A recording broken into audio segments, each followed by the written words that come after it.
جو لوگ اللہ سے مایوس ہوتے ہیں نا، جن لوگوں کو اللہ سمجھ نہیں آ رہے ہوتے،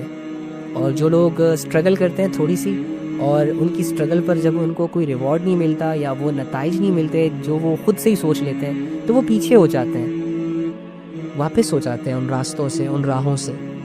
میں آپ کو نا ایک مثال دیتا ہوں۔ لیٹ سپوز اگر تمہاری زندگی کا مقصد اللہ ہے، ٹھیک ہے، تو ہم اکثر اللہ کو لے کر بہت کنفیوز ہو جاتے ہیں، یا جب ہم سے گناہ ہوتے ہیں نا تو ہم توبہ کو لے کر کنفیوز ہو جاتے ہیں، یا جب ہم کسی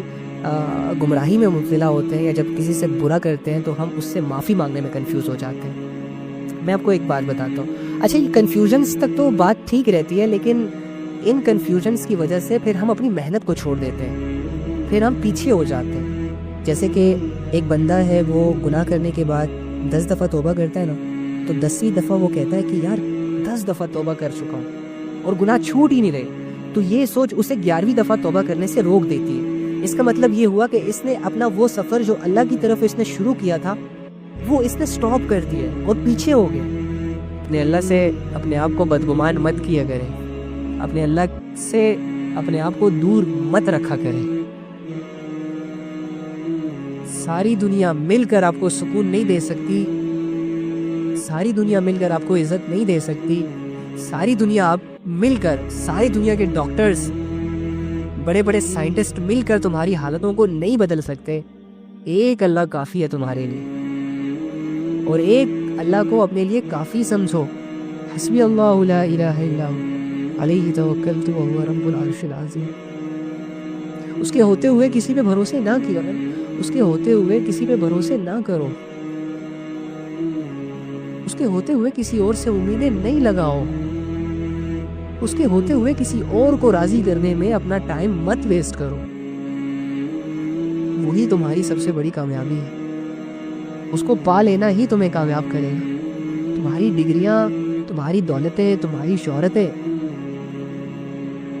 ان سب کو حاصل کرنے کی اجازت اسی نے تمہیں دی ہے، منع نہیں کیا، لیکن ان کو حاصل کرتے کرتے اس سے دور نہ چلے جاؤ، اس سے دور نہ جایا کرو، اسے مت بھلایا کرو۔ لوگوں کو اتنا سر پہ مت چڑھاؤ کہ لوگ تمہاری زندگیوں سے کھیلنے لگ جائیں، اور وہ زندگی جو تمہیں اللہ رب العزت نے اپنی جنت کو بنانے کے لیے دی گئی تھی، وہ ٹائم پیریڈ جو اللہ رب العزت نے اپنی عبادات کروانے کے لیے تمہیں دیا تھا، وہ تم کسی ایک چہرے کے لیے برباد کر دو، کسی ایک انسان کے لیے برباد کر دو۔ اپنی ایفرٹس کو ان چیزوں میں، ان لوگوں کو خوش کرنے میں پٹ نہ کرو جو تمہیں صرف دنیا کا فائدہ دے، جو تمہاری آخرت کا نہ سوچے۔ تم کامیاب ہو جاؤ گے، تم کامیاب ہو۔ پھر اگر تم نے اپنی زندگی کو آج نہ بدلا نا، تو تمہاری زندگی میں یہ موقع کبھی نہیں آئے گا دوبارہ، اور اگر آیا بھی تو جس طرح تم نے ابھی اس موقع سے فائدہ نہ اٹھایا، تو اس کی کیا گارنٹی ہے کہ تم نیکسٹ ٹائم اس موقع سے فائدہ اٹھا لو گے؟ عقل مند انسان وہ ہے کہ جس کو اللہ کی طرف سے جب بھی کوئی ایسی اپرچونٹی ملتی ہے کہ جب اس کا دل اللہ کے لیے نرم ہو جائے، تو وہ فوراً اپنے گناہوں کو لے کر اللہ کے پاس جاتا ہے، اور اللہ سے اپنے لیے ایک نیا دل مانگتا ہے، اللہ سے اپنے لیے ایک نئی زندگی مانگتا ہے، اللہ سے اپنے لیے ایک نئی سوچ مانگتا ہے، اور اللہ سے گناہوں سے حفاظت مانگتا ہے، یہ جانتے ہوئے کہ اس کے بغیر ہمارا کوئی نہیں، یہ جانتے ہوئے کہ وہ جو ہمارے لیے کرتا ہے ویسا کوئی اور ہمارے لیے نہیں کر سکتا، یہ جانتے ہوئے کہ وہی ہمارا رکھوالا ہے، وہی ہمارے ساتھ لائل ہے، وہی سنسیئر ڈیل کرتا ہے ہمیں، اور وہی ہمارا سب کچھ ہے۔ That's all. اپنے ذہنوں کو، اپنی زندگیوں کو ہم نے 100 بتوں کے حوالے نہیں کرنا، ہم نے اپنی زندگی میں 100 خدا نہیں بنانے، ہم نے اپنی زندگی میں 100 خداؤں کو راضی نہیں کرنا۔ اس طرح تو ہم مصروف ہو جائیں گے، ہم برباد ہو جائیں گے، ہم کنفیوز ہو جائیں گے، ہمیں سمجھ ہی نہیں آئے گی کس طرف جائیں، کس کے پاس جائیں۔